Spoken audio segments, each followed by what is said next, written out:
Welcome to our channel rave education. ఈరోజు మనం discuss చేయబోతున్న టాపిక్ ఏంటంటే, మనం ప్రీవియస్ క్లాస్లో హెరిడిటీ మరియు ఎన్విరాన్మెంట్ గురించి డిస్కస్ చేసాం కదా. సో దానిపైన ఇప్పుడు మనం క్వశ్చన్స్ చూస్తున్నాం. సీటెట్లో ప్రీవియస్ పేపర్స్ నుంచి క్వశ్చన్స్ తీసుకోవడం జరిగింది. ఏ రకంగా క్వశ్చన్స్ అడుగుతున్నారు అన్నది ఇప్పుడు డిస్కస్ చేద్దాం. ఏ టాపిక్ అనేవి ఇంపార్టెన్స్ అని తెలుసుకుందాం. ఒకవేళ మీరు టెలిగ్రామ్ గ్రూప్లో యాడ్ కాకపోతే అందులో యాడ్ అవ్వండి. డిస్క్రిప్షన్లో లింక్ ఉంది. మీరు ఈ పీడిఎఫ్స్ అన్నీ అందులో ఫ్రీగా డౌన్లోడ్ చేసుకోవడానికి ఛాన్స్ ఉంటుంది. చూడండి, ఇక్కడ first question, individual differences in development of children can be attributed to. Individual differences అంటే వైయక్తిక భేదాలు. ఒక వ్యక్తికి ఇంకొక వ్యక్తికి వైయక్తిక భేదాలు వాళ్ళ బిహేవియర్లో కానీ అన్నిట్లో వాళ్ళలో భేదాలు ఉంటాయి, ఎవరు సేమ్ ఉండరు. సో ఈ రకంగా వాళ్ళ వికాసంలో ఇండివిజువల్ డిఫరెన్సెస్ రావడానికి ఏంటి ఒక రీజన్ అవుతుందంటే, హెరిడిటీ వల్ల వీళ్ళు డిఫరెంట్గా ఉంటారా, లేకపోతే ఎన్విరాన్మెంట్ వలన, లేకపోతే ఏది కాదు, interplay of heredity and environment. చూడండి, ఓన్లీ హెరిడిటీ వల్ల వాళ్ళు డిఫరెంట్గా ఉండరు. మీరు బ్రదర్స్ మూవీ చూసారా? అందులో సూర్య ఉంటాడు కదా. సో అక్కడ వాళ్ళు సేమ్ ఉంటారు, బట్ వాళ్ళ డెవలప్మెంట్ అనేది సేమ్గా ఉండదు. వాళ్ళు ఏవైతే వాళ్ళ సమాజంని చూస్తున్నారు, వాళ్ళు ఎక్కడెక్కడికి వెళ్తున్నారు, అవన్నీ వాళ్ళ వికాసం పైన డిపెండ్ అయి ఉంటాయి. సో హెరిడిటీ ఓన్లీ అని చెప్పండి. సో ఇది రాంగ్. నెక్స్ట్ సెకండ్ ఆప్షన్లో ఎన్విరాన్మెంట్ ఓన్లీ. ఎన్విరాన్మెంట్ ఒక్కటే కాదు, ఇండివిజువల్ డిఫరెన్సెస్ కావడానికి హెరిడిటీ కూడా వికాసం చెందాలంటే, డెవలప్మెంట్ జరగాలంటే మనం హెరిడిటీ మరియు ఎన్విరాన్మెంట్ వల్లనే జరుగుతుందన్నాం. D is equals to development is equals to heredity into environment అని తెలుసుకున్నాం. సో ఈ డెవలప్మెంట్ అనేది హెరిడిటీ పైన డిపెండ్ అయి ఉంటుంది, ఎన్విరాన్మెంట్ పైన కూడా డిపెండ్ అయి ఉంటుంది. ఇవి రెండు ఎక్కడున్నాయి చూడండి ఆప్షన్లో. థర్డ్ ఆప్షన్లో అది కాదు ఇది కాదు అన్నారు. ఇక ఫోర్త్ ఆప్షన్లో ఇంటర్ప్లే అంటే ఆ రెండిటి యొక్క అనుసంధానం వల్లనే వాళ్ళలో ఇండివిజువల్ డిఫరెన్సెస్ వస్తాయి డెవలప్మెంట్లో అని అన్నారు. So fourth option is correct. Next question, the primary cause of individual variations ఒకరికి ఒకరికి ఇలా తేడాలు ఉండడానికి ఒక రీజన్ ఏంటి? ప్రైమరీ కాజ్ అని అన్నారు. మెయిన్ రీజన్ ఏంటి? The genetic code received by the individuals from birth parents. వాళ్ళ పేరెంట్స్ నుంచి ఏదైతే జెనెటిక్స్ అంటే వాళ్ళ పేరెంట్స్ నుంచి వచ్చే లక్షణాలు, ఈ జీన్స్ నుంచి, వాళ్ళ పేరెంట్స్ నుంచి హైట్ కానీ వాళ్ళ కలర్ కానీ ఈ రకంగా వచ్చే జెనెటిక్ కోడ్ వల్ల వేరువేరుగా ఉంటారు. ద ఇన్బర్న్ క్యారెక్టరిస్టిక్స్, వాళ్ళు పుట్టినప్పుడు వచ్చే లక్షణాల వల్ల వేరువేరుగా ఇండివిజువల్గా ఉంటారు. ద ఎన్విరాన్మెంట్ ఇన్ఫ్లుయెన్సెస్, ఎన్విరాన్మెంట్ వల్ల, ఒక పిల్లవానికి వచ్చే ఎన్విరాన్మెంట్, అవుట్ సైడ్ నుంచి వచ్చే ఎన్విరాన్మెంట్ వల్ల వాళ్ళు వేరువేరుగా ఇండివిజువల్ వేరియేషన్స్ అనేవి ఉంటాయి, వైయక్తిక భేదాలు వస్తాయి. And fourth option, the complex interplay between the heredity and environment. ఈ రెండిటి యొక్క ఇంటర్ప్లే వల్ల. చూడండి, ఫస్ట్ ఆప్షన్స్ జెనెటిక్ కోడ్ అన్నారు. ఇద్దరు పిల్లల్లో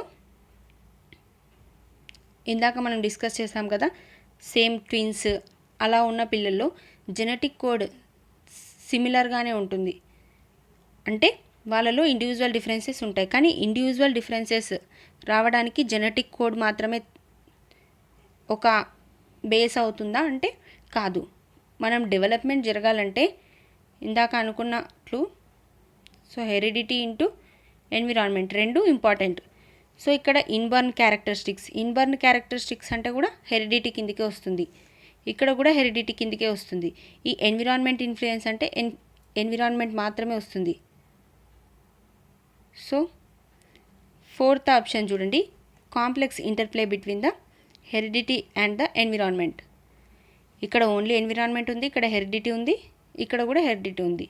రెండు ఉన్నది ఏంటి ఇక్కడ? Fourth one. So fourth option is correct. Next question, human personality is the result of. మానవుని యొక్క వ్యక్తిత్వం అనేది దేని రిజల్ట్ వల్ల ఏర్పడుతుంది? ఓన్లీ హెరిడిటీ వల్ల, అప్బ్రింగింగ్ అండ్ ఎడ్యుకేషన్, వాళ్ళ పెంపకం మరియు వాళ్ళకి అందించే ఎడ్యుకేషన్ వల్ల, interaction between heredity and environment, only environment. మనకు ఎన్విరాన్మెంట్ ఒక్కటే కాదు. సో ఇది రాంగ్ అవుతుంది. ఓన్లీ హెరిడిటీ రాంగ్ అవుతుంది. అప్బ్రింగింగ్ వల్ల అంటే పెంపకం అండ్ ఎడ్యుకేషన్, పెంపకం అనేది కూడా ఎన్విరాన్మెంటే అవుతుంది. ఎందుకంటే వాళ్ళకి పుట్టుకతో పెంపకం ఉంటుందా అంటే లేదు. వాళ్ళు పెరిగే కొద్దీ వాళ్ళ పెంపకం ఏ రకంగా, మంచి పెంపకం, చెడు పెంపకం, వాళ్ళకి ఇచ్చే ఎన్విరాన్మెంట్ని బట్టి ఉంటుంది, ఆ పరిసరాలను బట్టి. సో ఇది కూడా రాంగ్ అవుతుంది. థర్డ్ ఆప్షన్ చూడండి, interaction between heredity and environment. Next question, the nature nurture debate refers to. Nature nurture debate అంటే ఏంటి? మనం ప్రీవియస్ క్లాస్లో డిస్కస్ చేసాం. చూడండి options: genetics and environment, environment and upbringing, behaviour and environment, environment and biology. మనం previous క్లాస్లో ఏం discuss చేసామంటే, నేచర్ అంటే ఏవైతే పేరెంట్స్ నుంచి వాళ్ళు పుట్టినప్పటికే వచ్చే లక్షణాలు, హెరిడిటీ అని అంటాం. దీన్నే హెరిడిటీ అని కూడా అనొచ్చు. ఈ నర్చర్ అనేది మనం అవుట్ సైడ్ నుంచి వచ్చేవి, అంటే పుట్టుకతో కాకుండా బయట నుంచి, ఎన్విరాన్మెంట్ నుంచి అందించేవి, పరిసరాల నుంచి దొరికేవి నర్చర్ అని అంటాం. సో హెరిడిటీ అంటే ఇక్కడ ఎన్విరాన్మెంట్, అప్బ్రింగింగ్, పెంపకం అన్న ఎన్విరాన్మెంట్ అన్న రెండు అవుట్ సైడ్ నుంచి వచ్చేవి. సో సరౌండింగ్స్ నుంచి వచ్చేవి, కాబట్టి ఇది రాంగ్ అవుతుంది. బిహేవియర్ అండ్ ఎన్విరాన్మెంట్ కూడా అవుట్ సైడ్ నుంచి వచ్చేవి.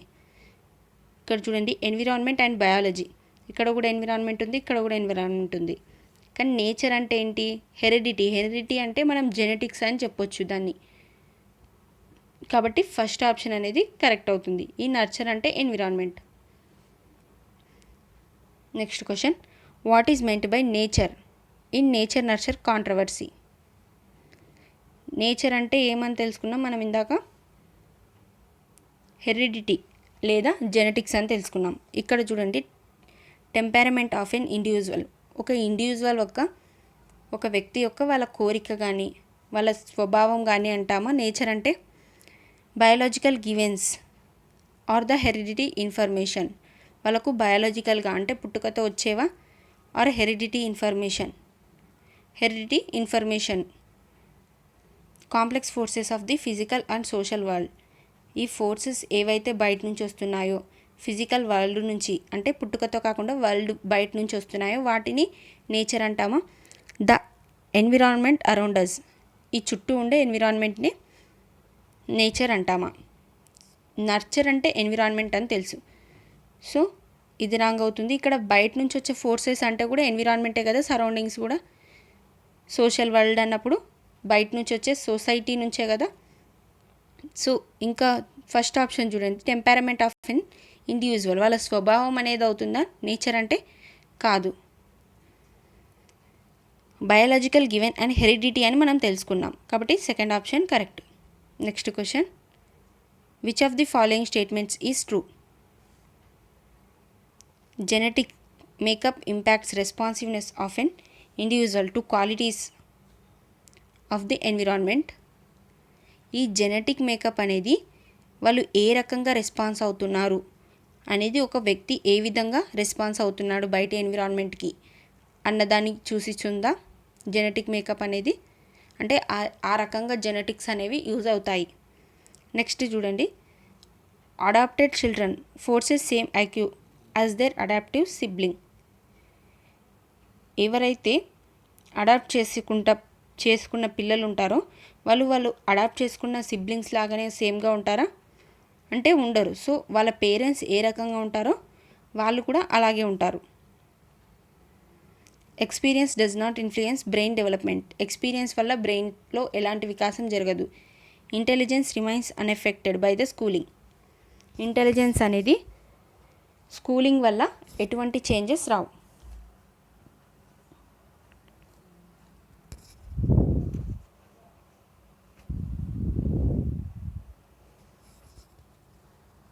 ఏది కరెక్ట్ అవుతుంది?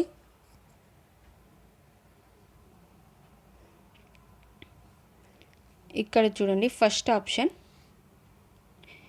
ఇక్కడ ఫోర్త్ ఆప్షన్లో intelligence remains unaffected by the schooling వల్ల ఇంటెలిజెన్స్లో తేడా రాదా అంటే వస్తుంది. స్కూల్ వల్ల వాళ్ళు చాలా నేర్చుకుంటారు కాబట్టి వాళ్ళ ఇంటెలిజెన్స్ అనేది కూడా పెరుగుతుంది. ఇది రాంగ్ అవుతుంది. ఇక్కడ ట్రూ ఏంటి స్టేట్మెంట్ అని అడిగారు. Experience does not influence brain development. Experience వల్ల బ్రెయిన్లో డెవలప్మెంట్ జరగదా అంటే జరుగుతుంది. కొత్తగా ఎక్స్పీరియన్స్ పొందడం వల్ల బ్రెయిన్లో ఎక్కువ కాగ్నేటివ్ థింకింగ్ పెరిగి వాళ్ళ థింకింగ్ అబిలిటీ పెరిగి వాళ్ళ కొత్త విషయాలు నేర్చుకుంటారు. సో వికాసం కూడా జరుగుతుంది. ఫర్ ఎగ్జాంపుల్ ఒక పిల్లవాడు ఏదైనా చూసినప్పుడు నిప్పు చూశాడు అనుకోండి, ముందు తెలీదు అది కాలుతుందని. సో దాని దగ్గరికి వెళ్ళి ముట్టుకున్నప్పుడు ఏదైనా వేడి వస్తువులు ముట్టుకున్నప్పుడు అది కాలితే ఇంకొకసారి ఏమవుతుంది, ఆ పిల్లవానికి ఎక్స్పీరియన్స్ వస్తుంది. దానివల్ల ఆ పిల్లవానిలో ఏం డెవలప్మెంట్ జరిగిందంటే నిప్పు అనేది కాలుతుందని అర్థమవుతుంది. సో డెవలప్మెంట్ జరుగుతుంది. కాబట్టి ఇది కూడా రాంగ్ అవుతుంది. Adoptive children forces IQ as their adoptive siblings. వాళ్ళ పేరెంట్స్ సేమ్ కానప్పుడు వాళ్ళ ఐక్యూ ఎలా ఉంటుంది సేమ్గా? సో ఉండదు. నెక్స్ట్ ఫస్ట్ వన్ చూడండి. Genetic makeup impacts responsiveness of an individual to qualities of the environment. మనం ప్రీవియస్గా చెప్పుకున్న క్లాసెస్లో ఒక ఎగ్జాంపుల్ తీసుకున్నాం పివి సింధు గురించి. ఇక్కడ ఏమన్నారంటే genetic makeup impacts responsiveness of an individual to qualities of the environment. ఇక్కడ ఈమె జెనెటిక్స్ ఏ రకంగా ఉంటాయి, వాళ్ళ పేరెంట్స్ స్పోర్ట్స్ పర్సన్స్ కాబట్టి ఆమె జెనెటిక్స్ కూడా కొంచెం స్పోర్ట్స్కి యాక్టివ్గా రియాక్ట్ అయ్యేలాగా ఉంటాయి. అంటే ఆమె జెనెటిక్స్ ఎలా ఉంటాయి, తొందరగా రెస్పాండ్ ఇస్తాయి. ఆమె ఎన్విరాన్మెంట్కి ఏదైతే ఆమెకు ఒకవేళ కోచింగ్లో జాయిన్ చేసినా ఎక్కడైనా తను నేర్చుకోవడానికి జాయిన్ చేసినా కూడా ఆమె యాక్టివ్గా గేమ్స్ అనేవి ఆడుతుంది. ఎందుకంటే వాళ్ళ పేరెంట్స్ నుంచి కొన్ని జెనెటికల్గా ఆమెకు అలాంటి లక్షణాలు వచ్చి ఉంటాయి.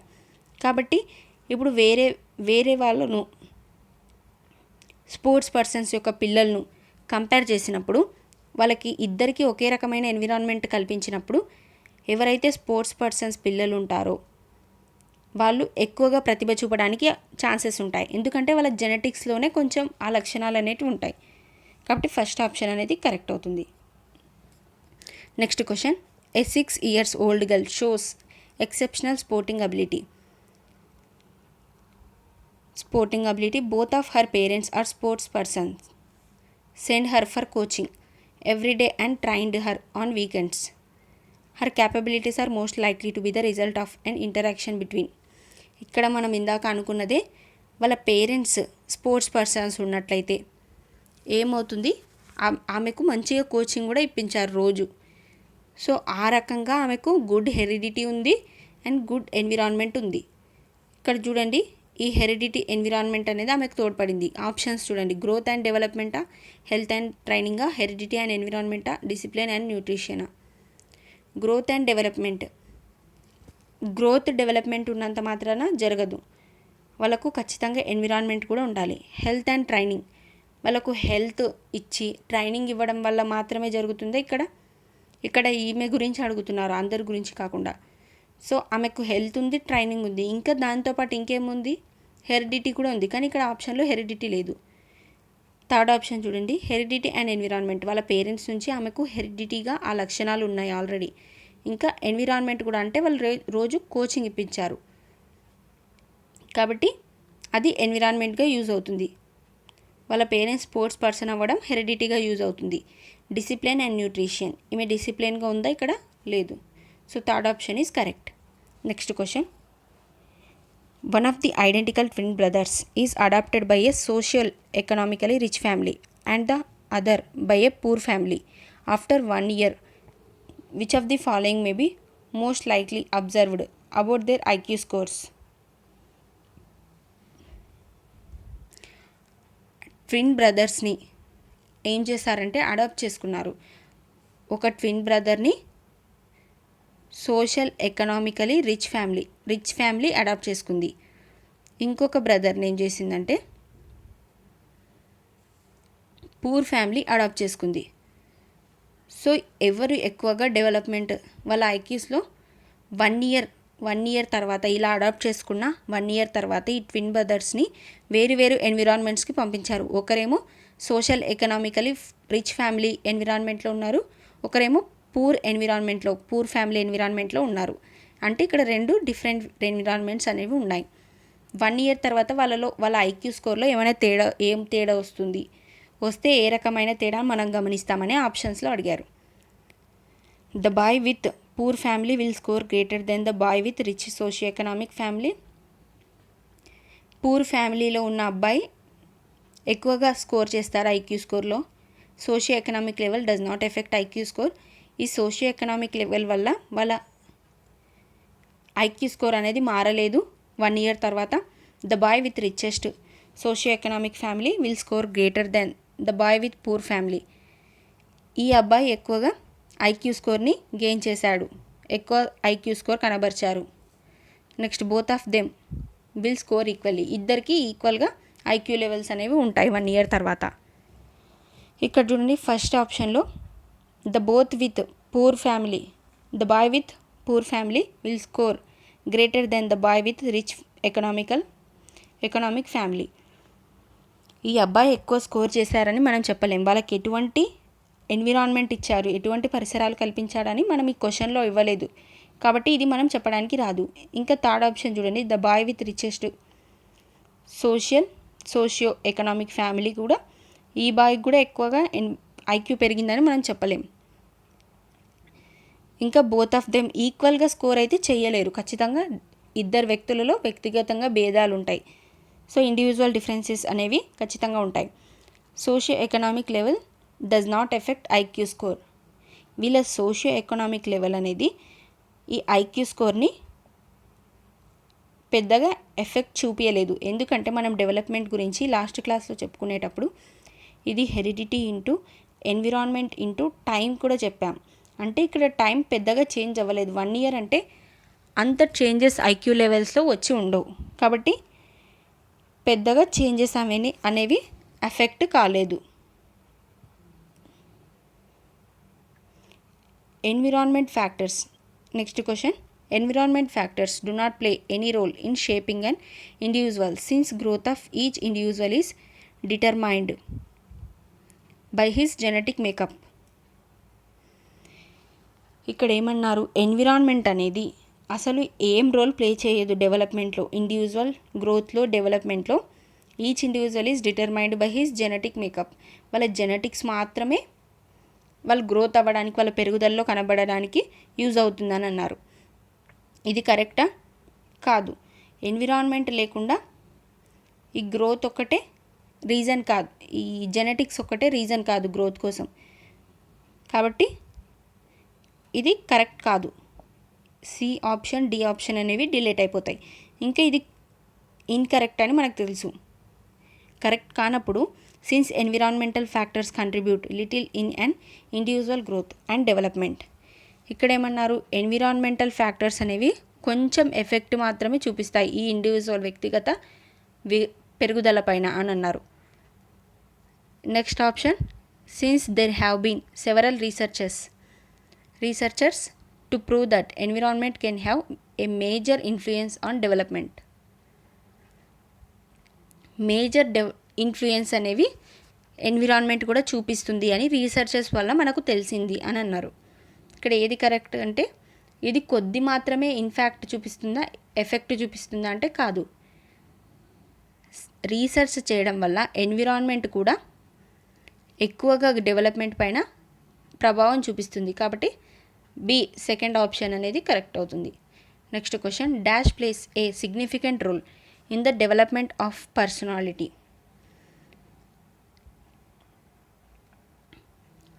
ఏది ప్రముఖ పాత్ర పోషిస్తుంది ఒక వ్యక్తి యొక్క వికాసంలో అన్నారు. Heredity, environment, a blend of heredity and environment, number of examinations. ఇక నెంబర్ ఆఫ్ ఎగ్జామినేషన్స్ అంటే ఎక్కువ టెస్టులు పెట్టుకుంటూ ఉంటే ఆ పిల్లవానికి డెవలప్మెంట్ జరుగుతుంది, వికాసం అంటే కాదు. ఎక్కువ టెస్టులు పెట్టడం వల్ల ఆ పిల్లవానిలో డెవలప్మెంట్ జరగదు. డెవలప్మెంట్ ఎలా జరుగుతుందంటే హెరిడిటీ మరియు ఎన్విరాన్మెంట్ వల్ల జరుగుతుంది. ఈ రెండు అనుసంధానం వల్ల జరుగుతుంది. కాబట్టి బ్లెండ్ అంటే రెండు కలయిక. ఈ రెండు కలవడం వల్ల, హెరిడిటీ అండ్ ఎన్విరాన్మెంట్ కలవడం వల్ల, ఆ రెండింటి యొక్క అనుసంధానం వల్ల పర్సనాలిటీ డెవలప్మెంట్ అనేది జరుగుతుంది. Next question, heredity is considered as a social structure. Heredity అనేది ఎటువంటి సోషల్ స్ట్రక్చర్ అన్నారు? ప్రైమరీ కాదు, సెకండరీ కాదు. మనం ప్రైమరీ, సోషలైజేషన్ అవన్నీ నెక్స్ట్ డిస్కస్ చేద్దాం. డైనమిక్ అంటే ఏంటి, స్టాటిక్ అంటే ఏంటి, ఈ రెండింటికి డిఫరెన్స్ తెలుసుకోవాలి మనం. ఇప్పుడు డైనమిక్ అంటే చేంజ్ అయ్యేది, చాలా స్పీడ్గా చేంజ్ అయ్యేది అని అర్థం. ఈ స్టాటిక్ అంటే చేంజ్ కానిది, కాన్స్టెంట్గా ఉండేది. ఈ హెరిడిటీ అనేది చేంజ్ అవుతుందా, చేంజ్ అవ్వదా పిల్లల్లో అంటే ఇది చేంజ్ అవ్వదు. ఎందుకంటే ఇది పుట్టుకతో వచ్చింటుంది. వాళ్ళ హైట్ని కానీ, మనం వాళ్ళ కలర్ని కానీ, వాళ్ళ హెయిర్ కలర్ని కానీ, వాళ్ళ కళ్ళలో ఐస్ యొక్క కలర్స్ని కానీ మనం చేంజ్ చేయలేం. కాబట్టి ఇది చేంజ్ చేయగలిగిందా అంటే కాదు. సో ఇది static social structure. Next question, which one of the following is true about the role of heredity and environment in the development of a child?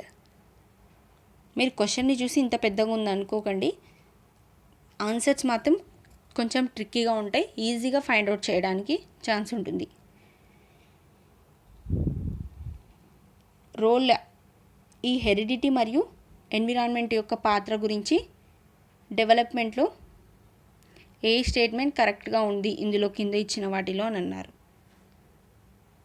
ఈ రోల్స్ ఎలా ఉంటాయి, ఈ రెండిటి యొక్క పాత్ర ఏంటి డెవలప్మెంట్లో అని. The relative contribution of peers and genes are not additive. Contribution of peers means environment అని చెప్పొచ్చు. వాళ్ళ ఫ్రెండ్స్ నుంచి ఏదైతే సహాయం అవన్నీ ఉంటాయో అది ఎన్విరాన్మెంట్ అని చెప్పొచ్చు. ఈ ఎన్విరాన్మెంట్ మరియు జీన్స్ అంటే జెనెటిక్స్ అనేవి అడిటివ్ అంటే సంకలనం, యాడ్ చేయడం అని చెప్పారు. దీనివల్ల డెవలప్మెంట్ జరుగుతుంది అని అన్నారు. ఎన్విరాన్మెంట్ మరియు హెరిడిటీ యాడ్ చేయడం వల్ల డెవలప్మెంట్ అనేది జరుగుతుంది అన్నారు. Heredity and environment do not operate together. రెండు ఒకదానికొకటి సమన్వయంతో ఆపరేట్ కావు డెవలప్మెంట్లో అని అన్నారు. Next third option, propensity is related to environment while actual development requires heredity. వాళ్ళ స్వభావం ఏదైతే ఉంటుందో అది ఎన్విరాన్మెంట్ పైన ఆధారపడి ఉంటుంది, అండ్ డెవలప్మెంట్ అనేది హెరిడిటీ పైన మాత్రమే ఆధారపడి ఉంటుంది. Both heredity and environment contribute 50% each in the development of a children. ఏది కరెక్ట్ ఆప్షన్ అవుతుంది చూడండి.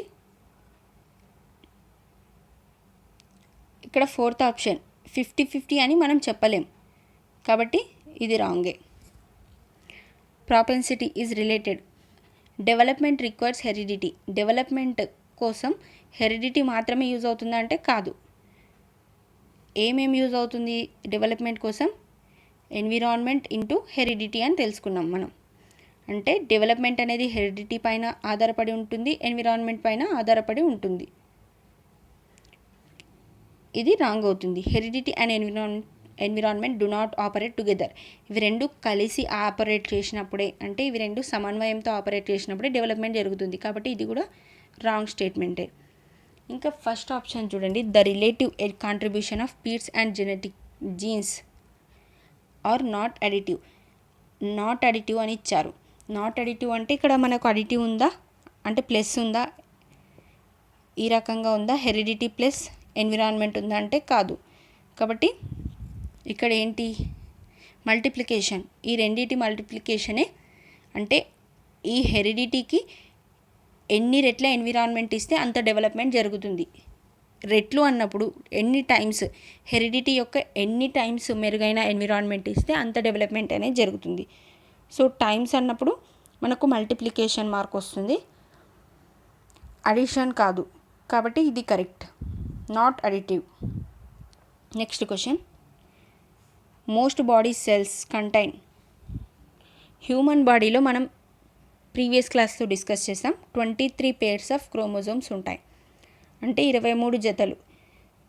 ఇందులో టోటల్ క్రోమోజోమ్స్ ఎన్ని అంటాం మనం? పేర్స్ అన్నప్పుడు 2, కాబట్టి దీన్ని ఇంటూ 2 చేసినప్పుడు 46 వస్తాయి. ఈ 23 pairsలో ఒకటి సెక్సువల్ పేరు ఉంటుంది. అది జెండర్ని, సెక్స్ని డిసైడ్ చేస్తుందని మనం తెలుసుకున్నాం. ఇక్కడ ఏమడిగారు, మొత్తం సెల్స్ అని అడిగారు. ఏమవుతుంది, 46 chromosomes. So thanks for watching. మీకు ఈ వీడియో నచ్చినట్లయితే లైక్ చేయండి, షేర్ చేయండి, మీ ఫ్రెండ్స్కి కూడా మన ఛానల్ని సబ్స్క్రైబ్ చేసుకోండి.